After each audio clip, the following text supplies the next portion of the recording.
Welcome to the Wisdom That Breathes channel.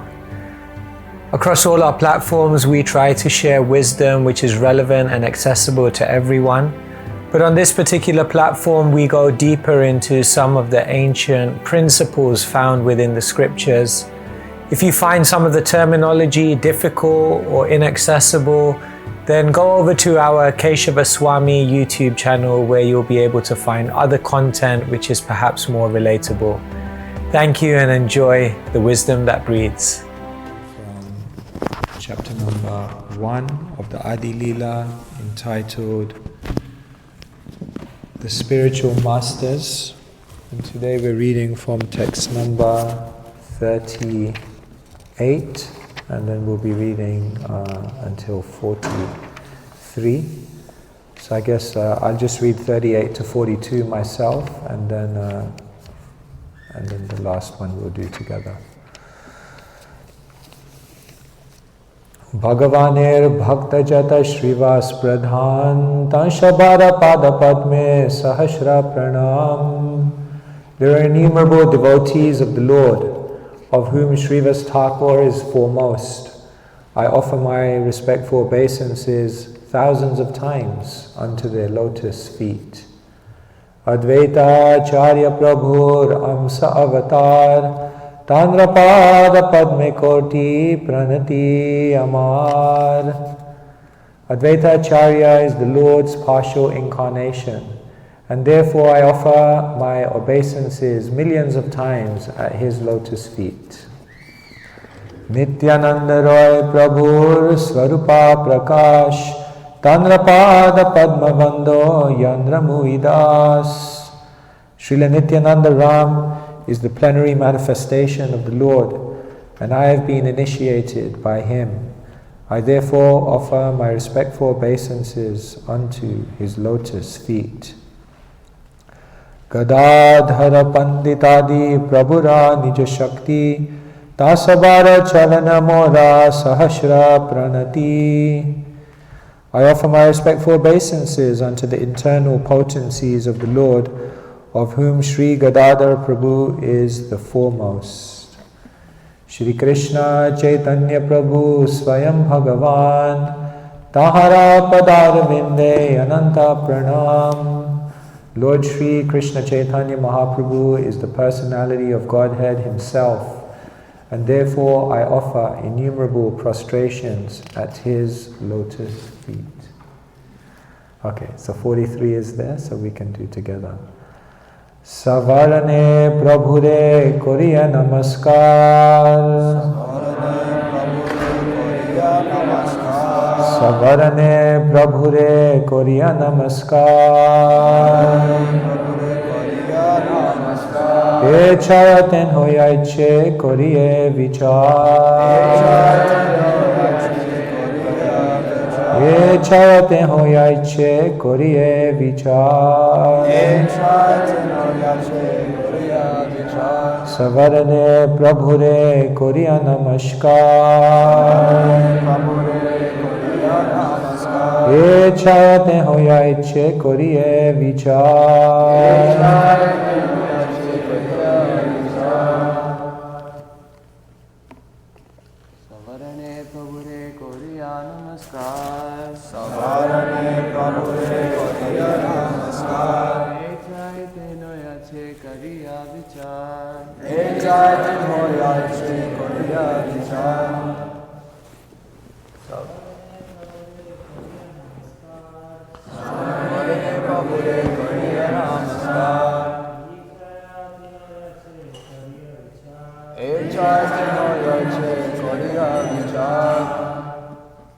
Savarane Prabhure Koriya Namaskar.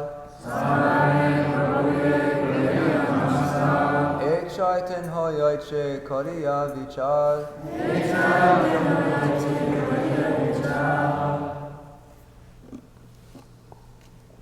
Mataji's.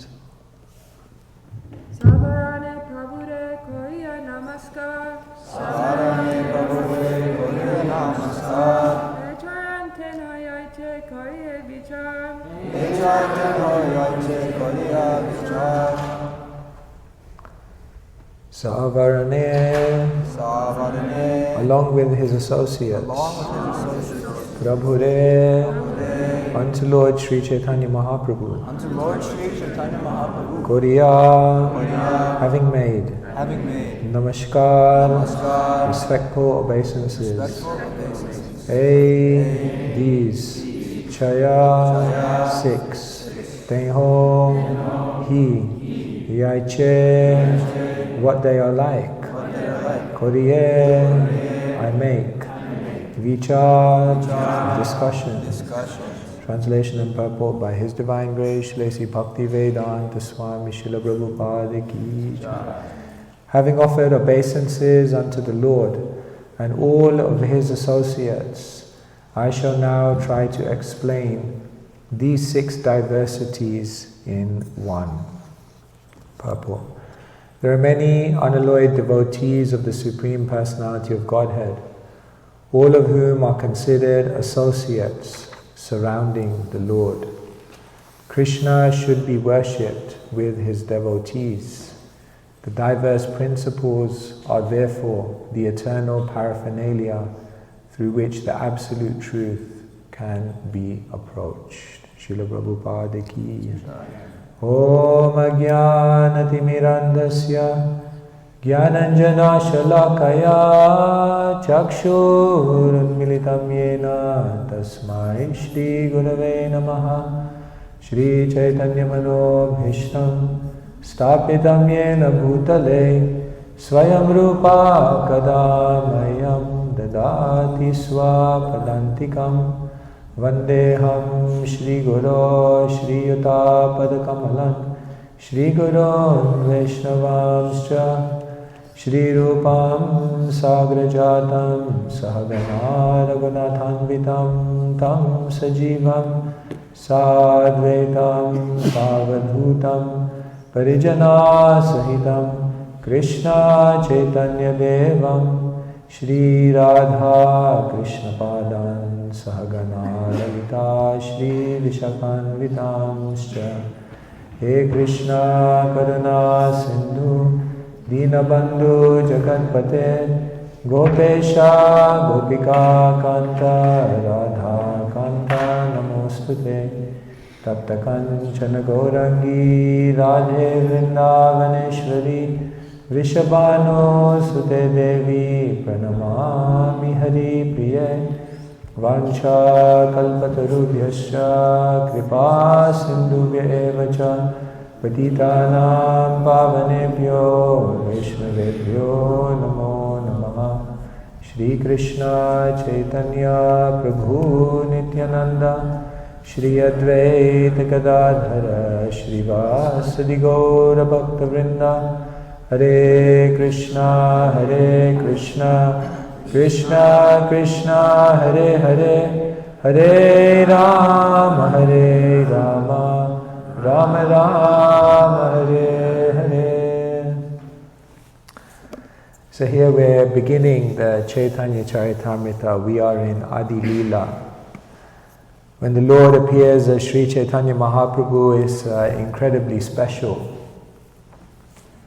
Lochan Das Thakur in Chaitanya Mangal mentions of how one day Narada Muni was planning to go to Dwaraka because he wanted to take some advice from Krishna as to what would be the hope for Kali Yuga. So Narada Muni began to make his way to Dwaraka Dham. Meanwhile in Dwaraka, Krishna was at the palace of Satyabhama. And just then Krishna sent a message to Rukmini that he would go to her palace. So in Rukmini's palace, she heard the news that Krishna is coming. So she began to arrange everything, clean everything, prepare everything to welcome Krishna into her palace. And then sure enough, there was a knock on the door and Krishna appeared. And Rukmini was incredibly ecstatic to receive Krishna. So Krishna came in, he sat down, Rukmini sat down, and immediately she began fanning him, and then they were having very, very sweet talks and exchanges. And as they were looking at each other in the happiness of meeting, then out of the blue, Rukmini started crying. So Krishna said, hey, what happened here?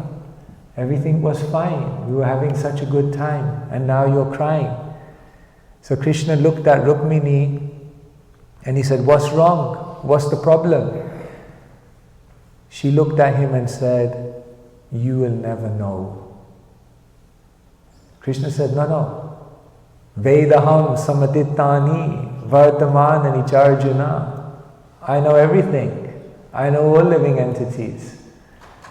Rukmini said, no, you will never know. So Krishna, doubt went in his mind. I will never know? What will I never know? So he said to her, what will I never know?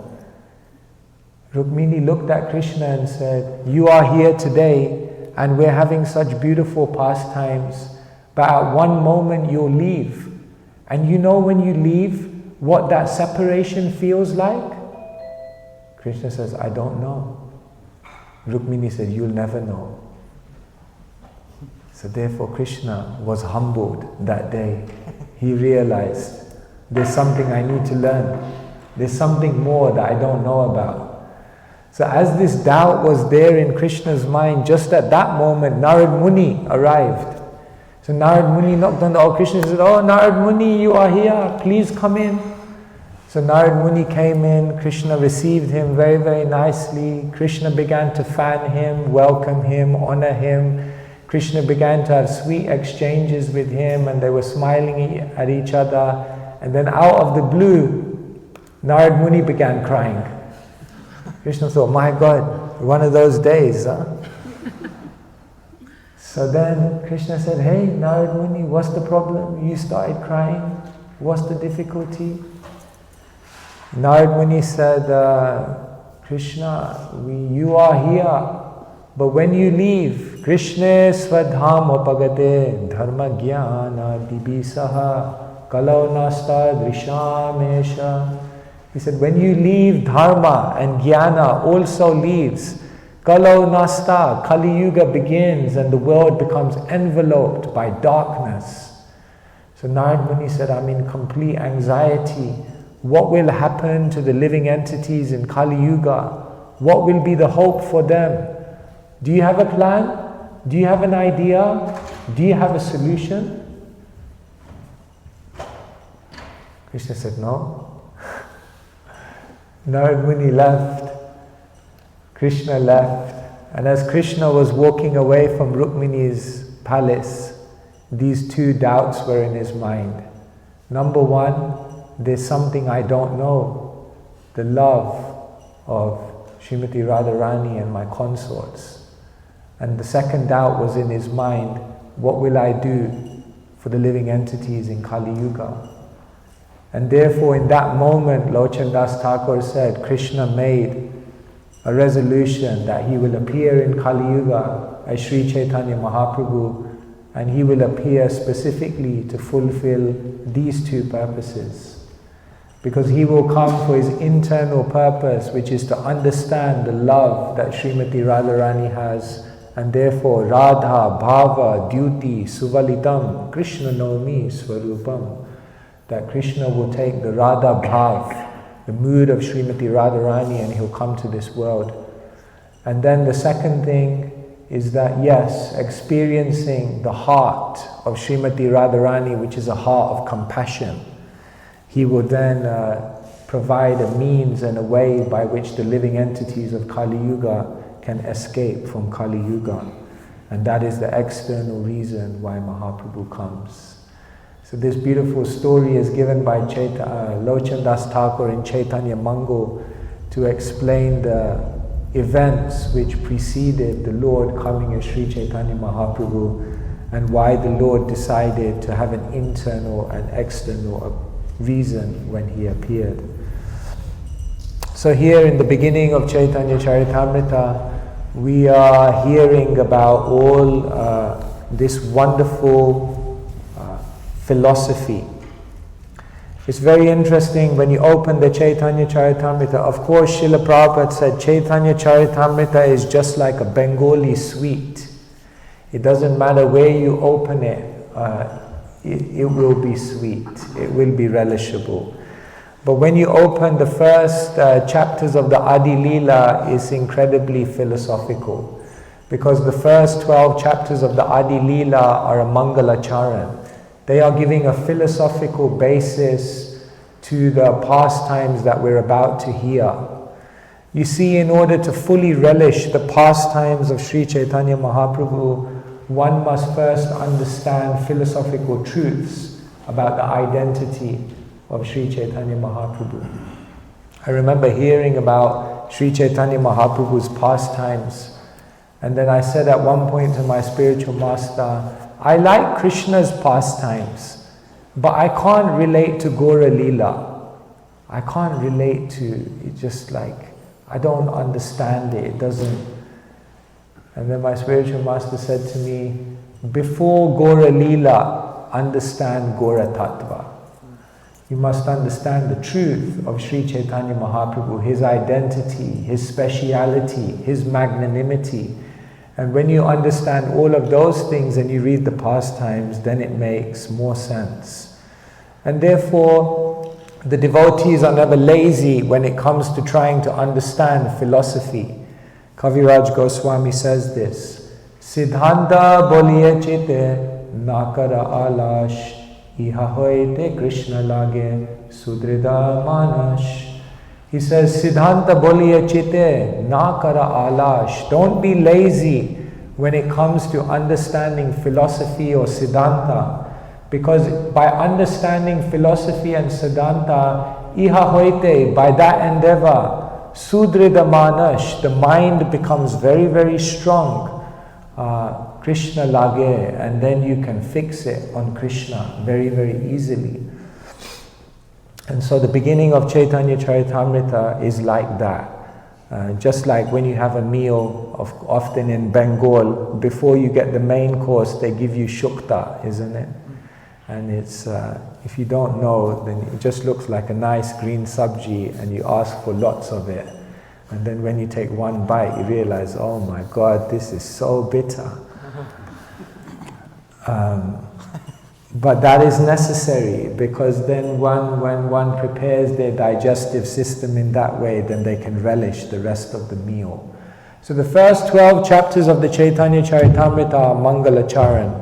And it's very nice to understand how Krishnadas Kaviraj Goswami lays the foundation. It's very, very beautiful.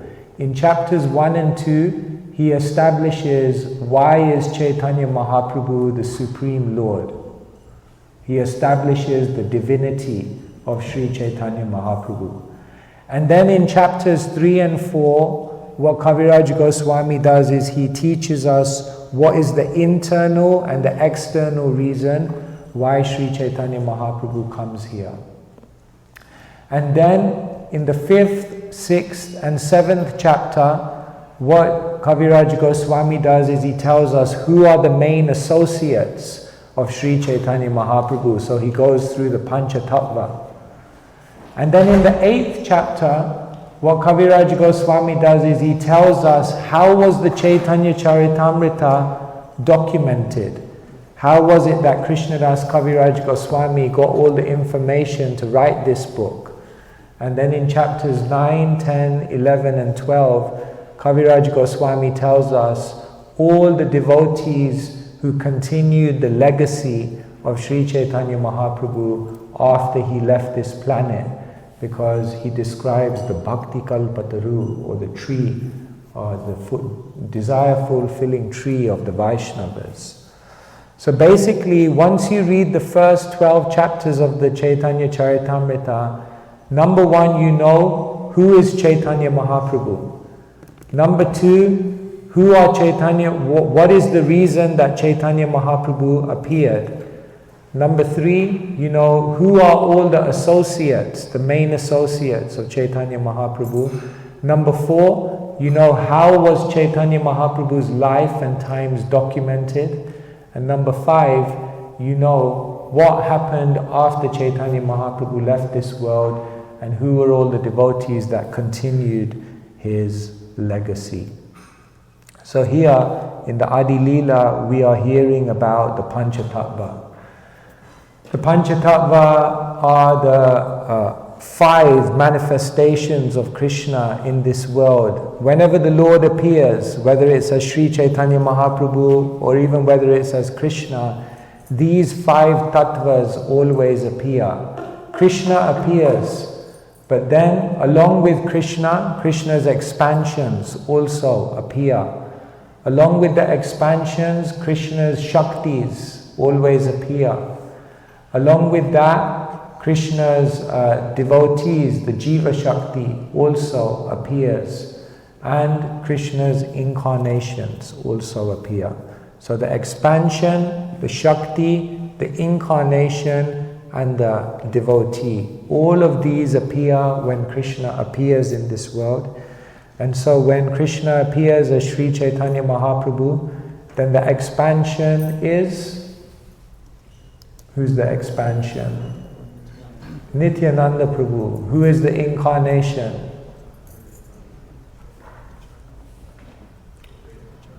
Advaita Acharya. Who is the Shakti? Gadadhar. And who is the Jiva Tattva? Srivas Thakur. So like that, the Panca Tattva are a unit. They all appear to augment the pastimes of Sri Chaitanya Mahaprabhu. And from this inner circle, Srila Prabhupada writes in the purport, there are many unalloyed devotees of the Supreme Personality of Godhead, all of whom are considered associates surrounding the Lord. So Sri Chaitanya Mahaprabhu, he surrounds himself. If you imagine a circle, Sri Chaitanya Mahaprabhu is in the middle, then around Sri Chaitanya Mahaprabhu you can say are the Panca Tattva and his most confidential devotees.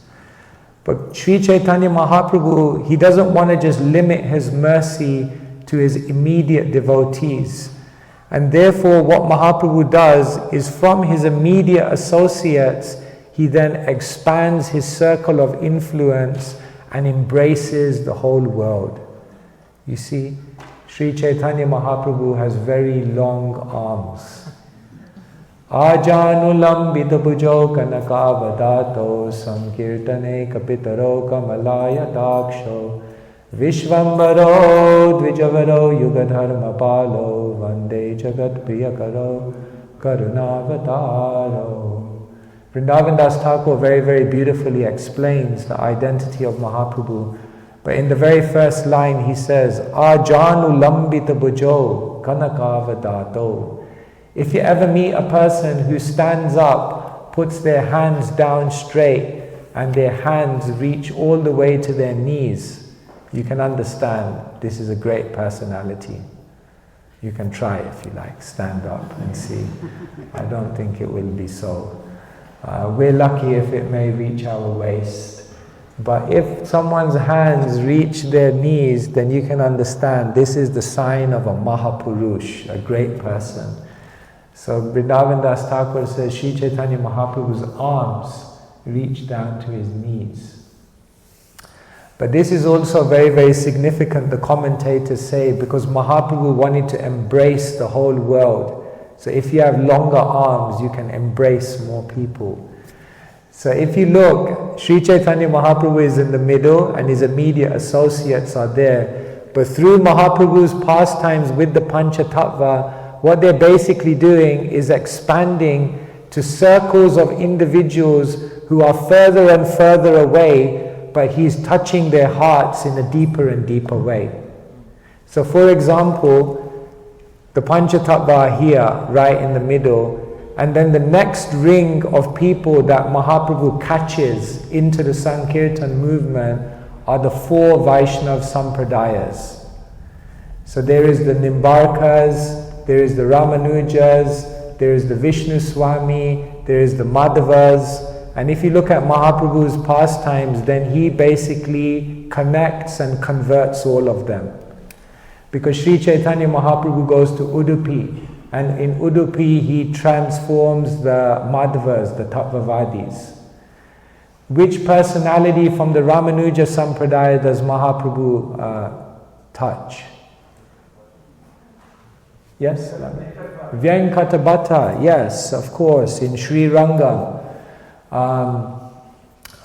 In the Vishnu Swami Sampradaya, which personality does Mahaprabhu touch? Vallabhacharya, yes, very good.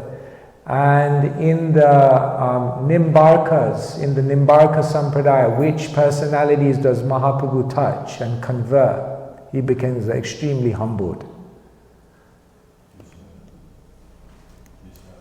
Keshava Kashmiri, yes, he was known to be in the Nimbarkas. So you see the Panca Tattva here, but then they begin to expand their influence into all the 4 Vaishnava Sampradayas, and in this way Mahaprabhu's embrace is growing.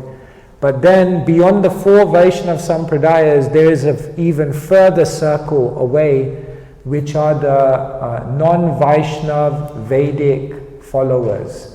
And who are they? The Shaktas, the Mayavadis. So which Mayavadis does Mahaprabhu touch? Sarvabhaum Bhattacharya, Prakashananda Saraswati, all of these personalities. So Mahaprabhu, so he expands the influence even to the non-Vaishnava but Vedic Sampradayas. But Mahaprabhu doesn't end there. He goes even further, because he then begins to touch people who are not even within the Vedic tradition. Who are the ones that are religious but not in the Vedic tradition that Mahaprabhu touches? Chandkazi, the Pathans. Yeah, they are from Muslim background. And even the Buddhists, isn't it? Sri Chaitanya Mahaprabhu even converts the Buddhists.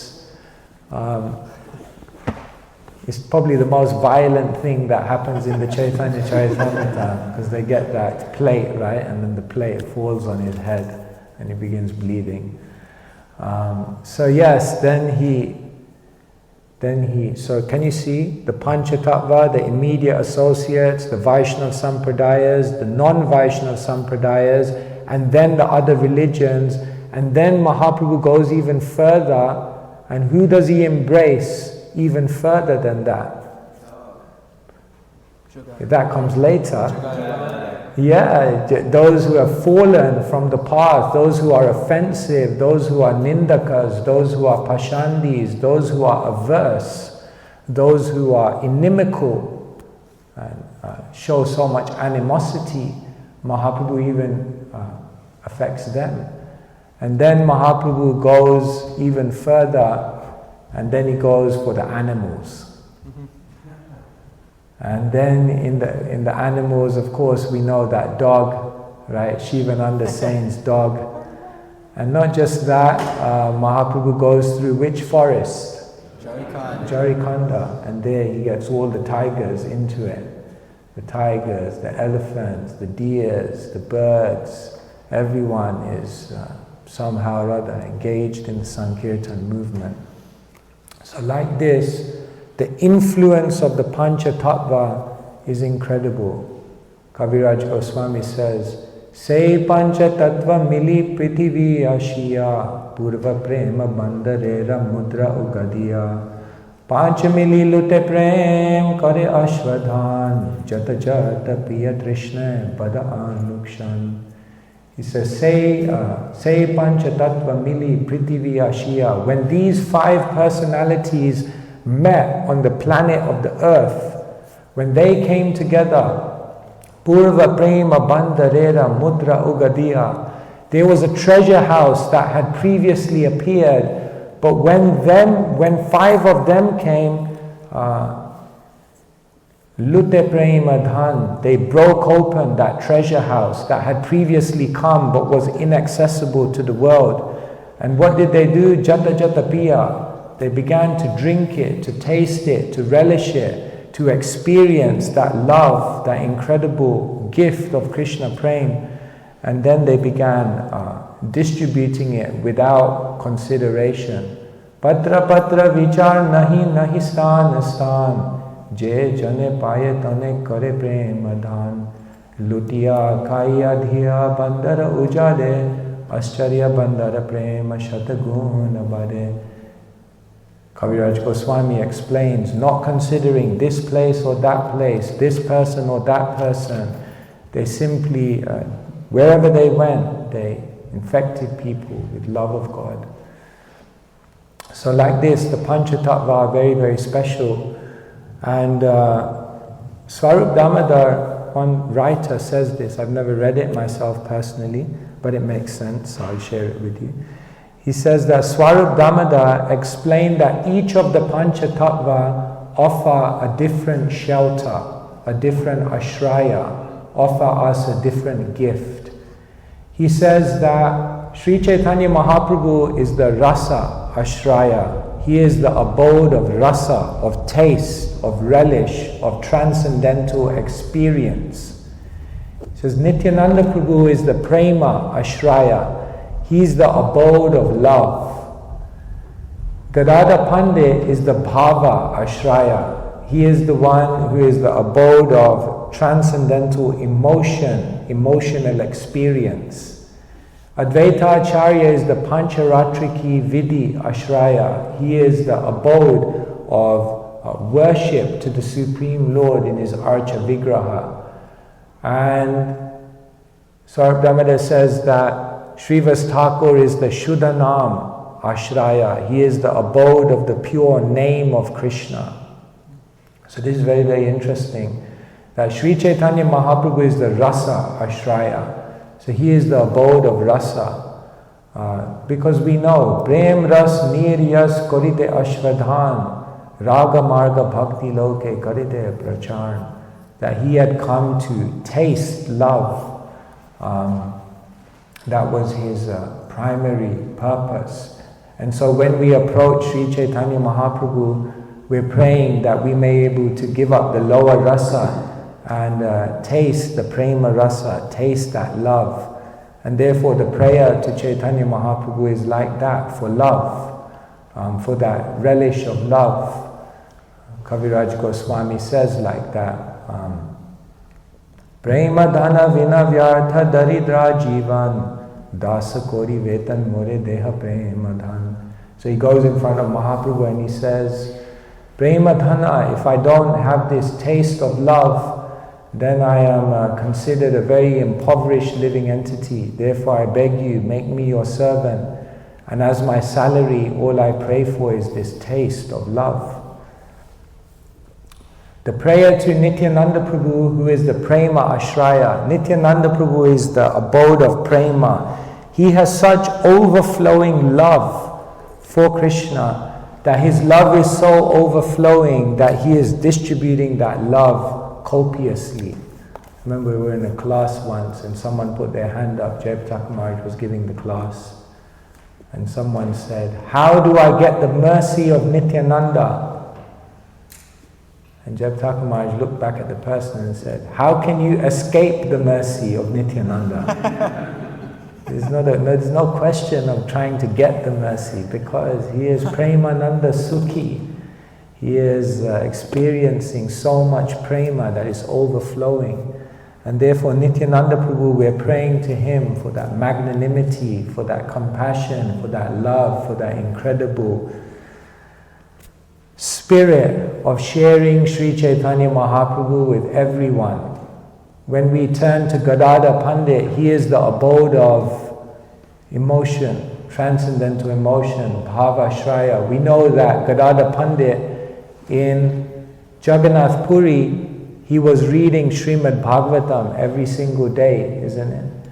And then at one point, after Mahaprabhu left, Srinivas came to Jagannath Puri to learn Bhagavatam from Gadada Pandit. So he sat down with Gadada Pandit to study Bhagavatam, and when he opened the Bhagavatam, he was completely baffled because all of the pages were blotched. He couldn't read anything, because when Gadada Pandit would read Bhagavatam, because of his transcendental emotion, he was endlessly crying, and therefore all of the pages had become smudged. And therefore Srivas Thakur said, how I will be able to learn Bhagavatam? I can't even read it.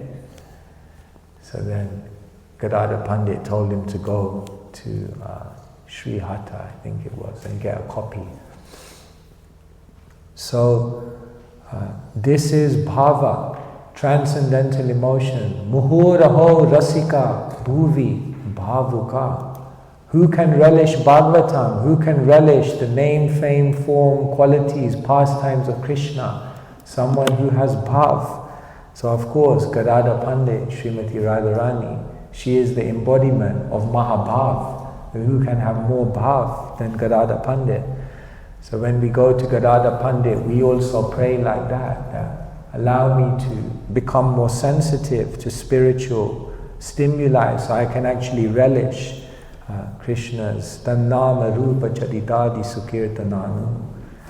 Then when we go to Advaita Acharya, he is the Pancharatriki Vidya Ashraya. He is the one that is showing us how to worship the Lord and attract the attention of the Lord. Because isn't it? That's exactly what he did. Because he observed that the universe was becoming degraded. And then one day he was reading the Gautamiya Tantra and he found a verse. Tulasi dalamatrena jalasya chulukainava vikrinite swamatmanam bhaktebhyo bhaktajana priya. He found a verse in which it was said, Tulasi dalamatrena jalasya chulukainava. If you simply offer tulsi leaves and Ganga Jal to the Lord's deity form, then the Lord becomes conquered, he becomes indebted, and he becomes a servitor to do whatever you want him to do. And so Advaita Acharya said, okay then, that's what I'll do. And there in Shantipur, to his Shaligram Shila, he began to offer Ganga Jal and Tulasi leaves. And in that way he attracted the attention of the Lord through his loud calls, through his mood of desperation, his worship in complete absorption, and therefore the Lord appeared in the world. So as we're trying to worship the Lord with focus, with absorption, with one-pointed vyavasayatmika buddhi, then we come to Advaita Acharya and we remember how he worshipped in such a wonderful way, and we pray for that kind of consciousness. And then when we come to Srivas Thakur, he is the Sudanam Acharya. Because yes, it was in the home of Srivas Thakur that all of the kirtans were going on.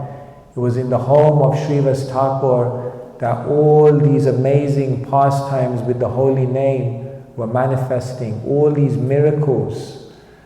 And so Srivas Thakur really becomes the emblem. Kaviraj Goswami says that Sri Chaitanya Mahaprabhu always appeared in 4 places. It didn't matter where Mahaprabhu was doing his pastimes. Kaviraj Goswami says, Sachira mandireyar nityanand nartane Shrivas kirtaneyar raghava pavane E charithani prabhu sada avirbhav Prema Krishna hoya prabhur sahaja svabhav. E charithani prabhur sada avirbhav. In these 4 places the Lord always came. Prema Krishna hoya prabhur sahaja svabhav. Because his nature is that wherever someone is expressing their love, Prema Krishna, he is immediately attracted. So Kaviraj Goswami says there are 4 places in which incredible love was always displayed in different ways, and therefore Mahaprabhu always came there. The first place is Sachira Mandira, in the household temple of Sachi Mata, because she would make all these incredible preparations for Sri Chaitanya Mahaprabhu and offer them to him, and the Lord would always appear there. Nityananda Nartane, wherever Nityananda was dancing, Mahaprabhu would always appear there. Raghava Bhavane, in the home of Raghava Pandit, where they were serving the Vaishnavas so diligently. And Srivas Kirtane, wherever Srivas Thakur was doing kirtan, wherever Srivas Thakur was chanting the holy name, because he is the Shuddhanam Ashraya. He is the one who shows us and guides us on how to chant with an incredible level of love. So like this, the Pancha Tattva are our worshipable deities. Actually, in the Chaitanya Charitamrita, Srila Prabhupada, he writes in one purport that one cannot approach Krishna if they don't first approach Gauranga. And then he writes, one cannot approach Gauranga if he does not accept the Panca Tattva.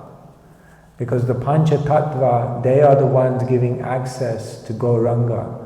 And then Gauranga is giving us access to Krishna. And then when we have access to Krishna, we have some hope of entering into Vrindavan. And so the Panca Tattva for the Gaudiya Vaishnavas are of utmost importance. And therefore, through the pages of the Chaitanya Charitamrita, Kaviraj Goswami is establishing the glories of the Panca Tattva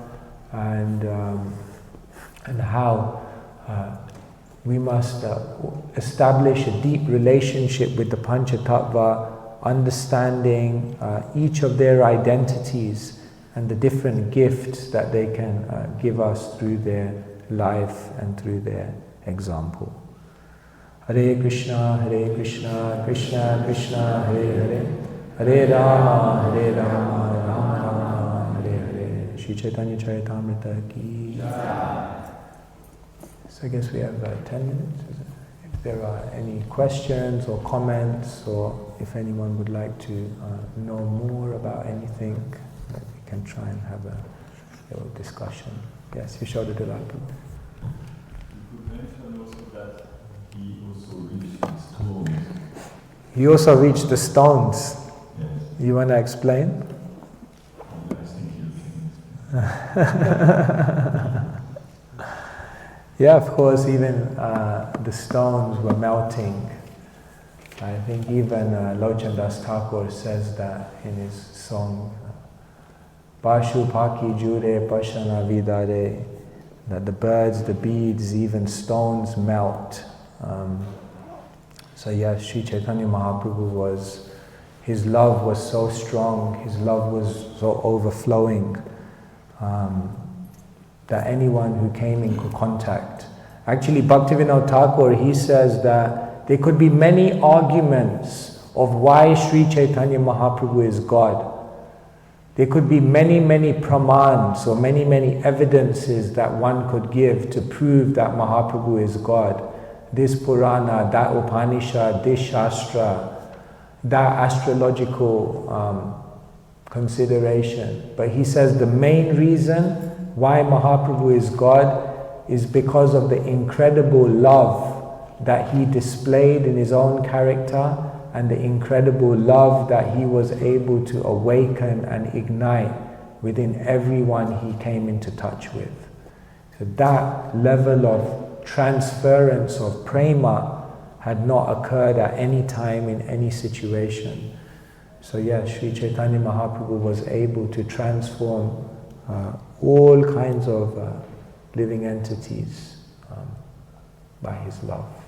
Therefore, he is known as Prema Purushottam, the Supreme Lord who is the abode of love.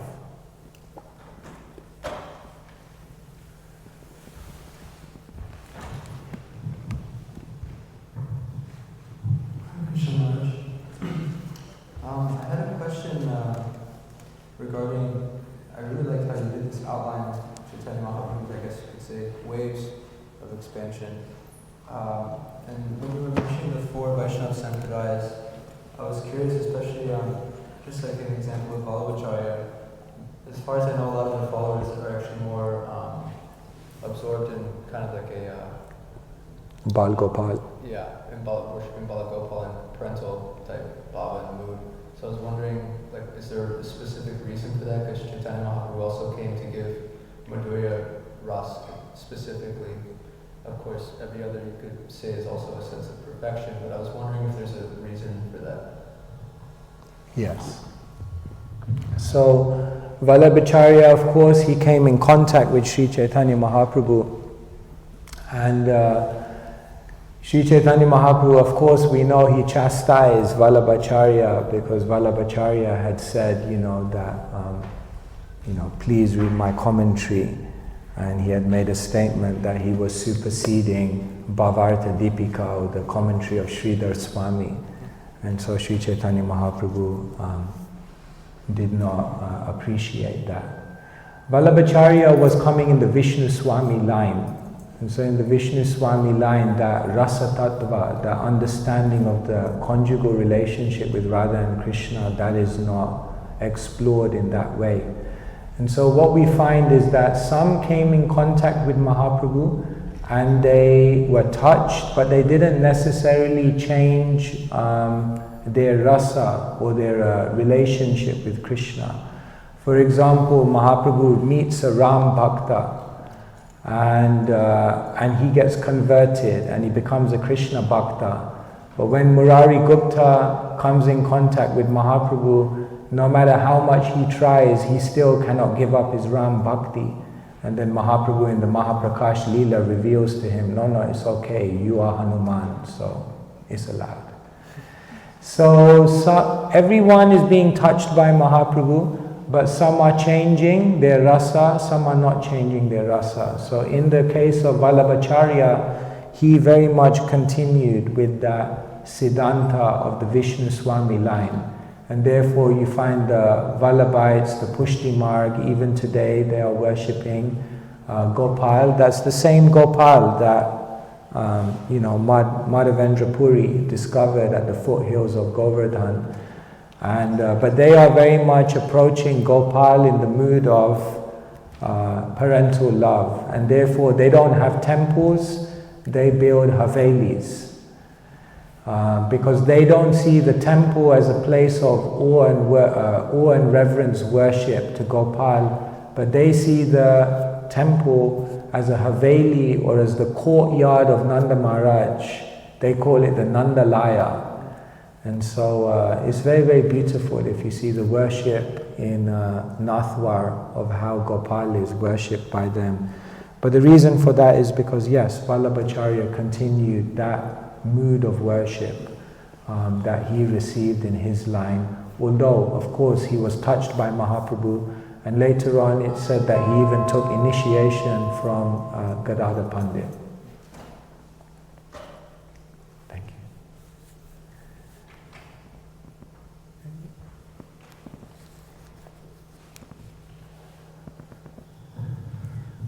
Hare Krishna Maharaj.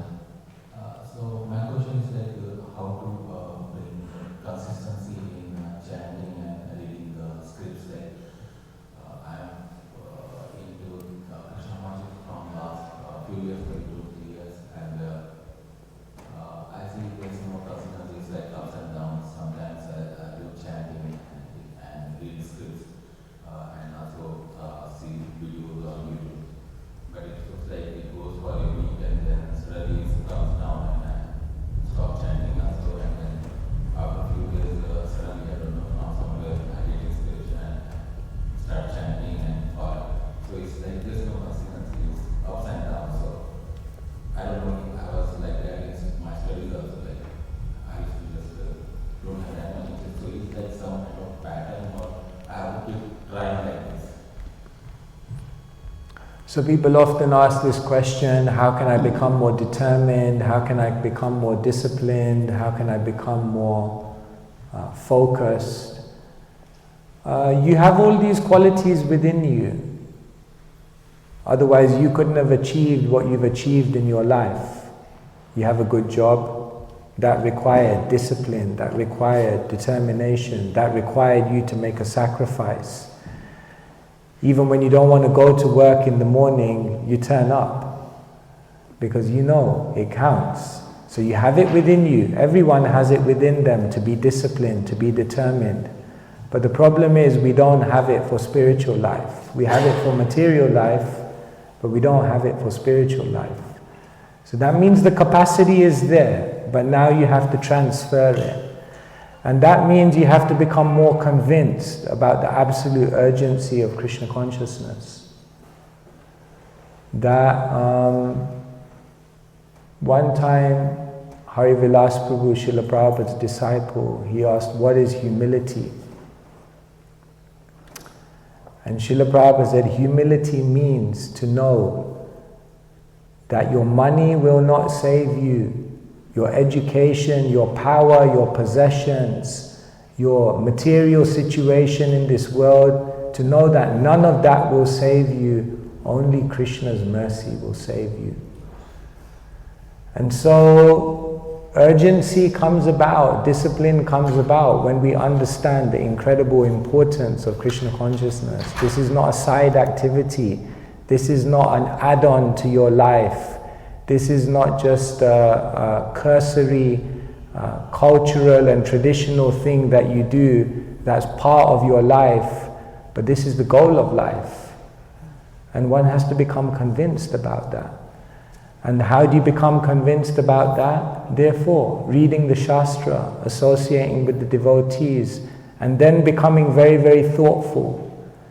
Because ultimately, no one can do it for you. You have to become convinced, you have to become thoughtful, you have to ask yourself, at the end of life, will I look back and have any regrets? Will I look back in my life and feel maybe if I could do it all again, I'd do it differently? We have to think about those things and then live our life accordingly so that we won't have regrets.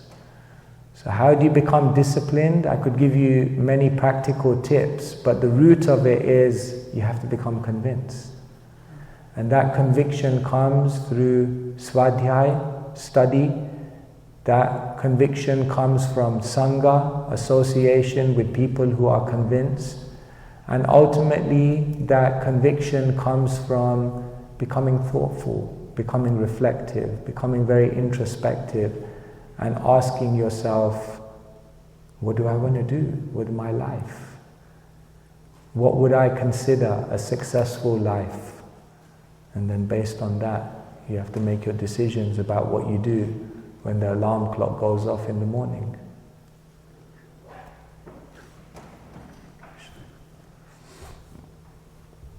I don't know when we should stop, you can just tell me. Oh.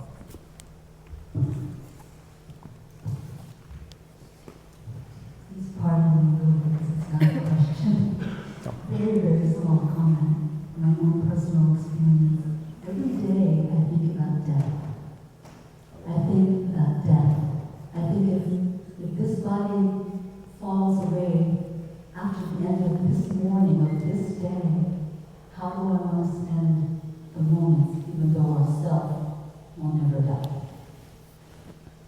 Thank you so much, yes. Steve Jobs, he said that. He says that in his Stanford address, right? He says, every day when I wake up, I ask myself, if today was my last day on this planet, would I be doing what I'm about to do today?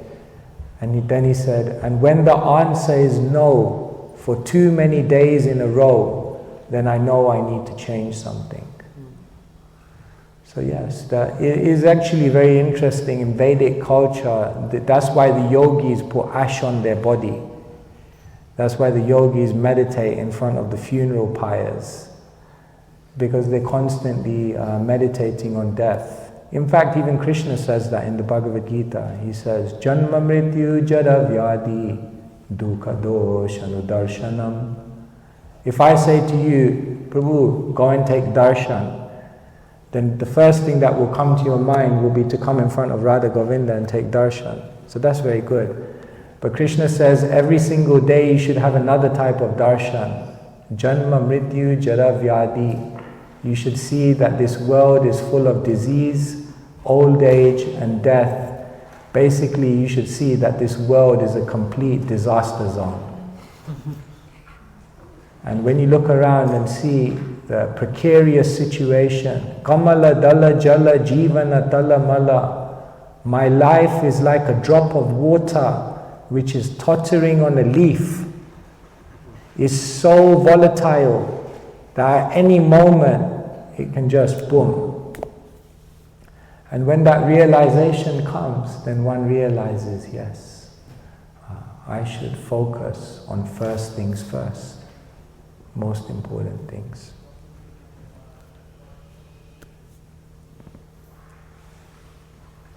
Right, this is a question. So now, like, for our study, we read Gita, Bhagavatam, and CC.